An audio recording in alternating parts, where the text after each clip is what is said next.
తరుణంలో కూడా భారతదేశం పైకి కాలు దూవుతున్నారంటే అంటే చైనా వెనకుండా ఏమైనా నడిపిస్తుంది అనుకోవాలా? చైనా ఇంపాక్ట్ ఏమైనా ఉందనుకోవాలా ఇందులో?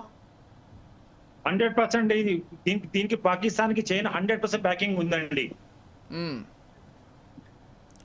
ఏమంటారు కదా, శత్రు మిత్రులు అవుతున్నట్టు. అవును అవును, అలా ఉంది పరిస్థితి. ఎస్. మరోవరు ముందు నుంచి చైనా అండ చూసుకొని ఇంత రెచ్చిపోతుంది పాకిస్తాన్. అవును, 100% అండి. చైనా సపోర్ట్ ఉంది. మీరేమంటారు మోహన్ గారు? ఈరోజు చూసారా స్టేట్మెంట్ ఇచ్చాడు కదా పాకిస్తాన్ రక్షణ మంత్రి. ఆల్రెడీ మేము వీళ్ళు ఉగ్రవాదం చేస్తున్నాము, కానీ యూకే యుఎస్ వాళ్ళ కోసం అంటే వాళ్ళు చేస్తున్నారట. How shameful! అసలు ఉగ్రవాదం చేయడం అనేదే చాలా తప్పుడు చర్య. అదే ఇప్పుడు వరల్డ్ అంతా ఎకనామిక్ గా అదే అదే అట్లా కాదు రవీంద్రరావు గారు.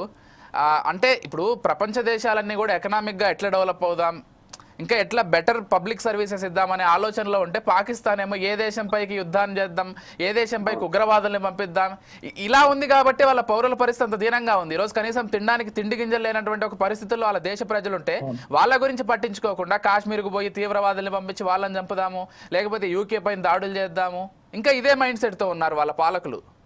అవునండి, వాళ్ళకి అక్కడ ఎడ్యుకేషన్ మీద కాన్సన్ట్రేషన్ పెట్టారు. ఒక మంచి సిన్సియారిటీస్ కంట్రీగా ఉందామనేది లేదు వాళ్ళకు. ఏమైనా వాళ్ళకు తిండికి లేకపోయినా కూడా ఇట్లాంటి టెర్రరిస్టులను ప్రోత్సహించడం, టెర్రరిస్టులను తయారు చేయడం, టెర్రరిస్టులకు చేయడం,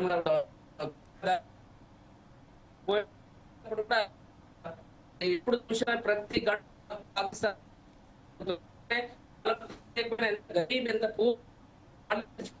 పాకిస్తాన్ రైట్. మోహన్ గారు మీ ఆడియో కొంచెం డిస్టర్బ్ అవుతుంది.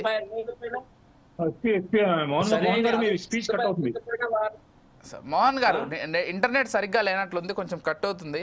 కొద్దిసేపు తర్వాత మళ్ళీ మాట్లాడదాం.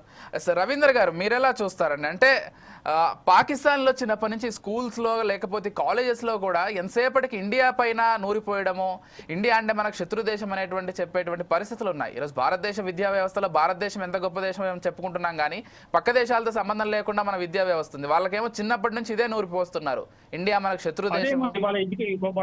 వాళ్ళ ఎడ్యుకేషన్ కూడా ఇదే, పిల్లలకి ఇదే నూరిపోస్తున్నారు. అవును అవును, మన బద్ద శత్రువు ఇండియా మన బద్ద శత్రువు. అదే నూరిపోస్తున్నారు. ప్యాట్రియాటిజం వదిలిపెట్టండి, ప్యాట్రియాటిజం నేర్పడం తర్వాత సంగతి.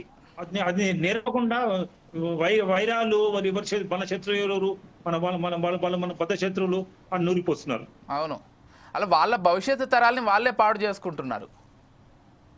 ఇప్పుడు వార్లైక్ సిచ్యుయేషన్ ప్రిపేర్ అయి ఉందండి. Warlike situation already Indian air force Rafale కానీ మిరాజ్ కానీ ఆల్మోస్ట్ వాళ్ళు ఫ్రంటియర్ లో ఉంచేశారు. ఓకే, సో ఒకవేళ యుద్ధం అనేటువంటి పరిస్థితి వస్తే ఏం జరుగుతుంది? అంటే కాశ్మీర్ని పూర్తిగా స్వాధీనం చేసుకోవాల్సినటువంటి అవసరం ఎప్పటికైనా ఉందా? ఫైనల్ సొల్యూషన్ మాత్రం అదేనండి. అది మనకి ఇవన్నీ ఎప్పుడు తగ్గిపోతాయంటే మనకు కాశ్మీర్ మన ఇండియాకు భూగా అంతర్భాగం అయిపోయి మన హక్కులు మనం సంపాదించుకున్నంత వరకు ఇలా జరుగుతూనే ఉంటుంది. ఓకే, మోహన్ గారు మీరేమంటారు? కాశ్మీర్ పూర్తిగా స్వాధీనం చేసుకుంటేనే బెటర్ అంటారా? అంటే ఇంకా డిలే చేస్తుంటే ఆ కాశ్మీర్లో వాళ్ళు చొచ్చుకు రావడము, వాళ్ళకి సంబంధించిన సానుభూతి పరులు ఉండడం ఇదే అవుతుంది. ఏమంటారు? ఇప్పుడు మంచి ఛాన్స్ అండి. ఇప్పుడు మన పిఓకేను కూడా తీసుకునే ప్రయత్నం చేసుకుంటే బెటర్ ఇట్లాంటి పరిస్థితులలో. ఎందుకంటే ఇప్పుడు మనకు అన్ని కంట్రీస్ మనకు సపోర్ట్ ఉన్నాయి. మన పాకిస్తాన్ తప్పేంటిది, మన ఇండియా రైట్స్ ఏ రకంగా ఉన్నది. పాకిస్తాన్ దొంగచాటున పోయి ప్రతి ఒక్కటి దాంట్లో ఫెయిల్ అయిపోయింది పాకిస్తాన్. ఎందుకంటే వాళ్ళు ఒక ఎకనామికల్ డెవలప్మెంట్ చూడరు. వాళ్ళు ఏమైనా ఇట్లాంటి పిచ్చి పనులు చేసడం, టెర్రరిస్టులను తయారు చేయడం, టెర్రరిస్టులను తయారు చేసి ట్రైనింగ్ ఇచ్చి పంపించడం. అందుకే ఇప్పుడు మన పిఓకేను మనం ఇప్పుడు తీసుకుంటే, ఇప్పుడు ఒకవేళ అటాక్ జరిగితే మటుకు మన పిఓకే మనకు వస్తుందన్న నమ్మకం ఉంది. ఎందుకంటే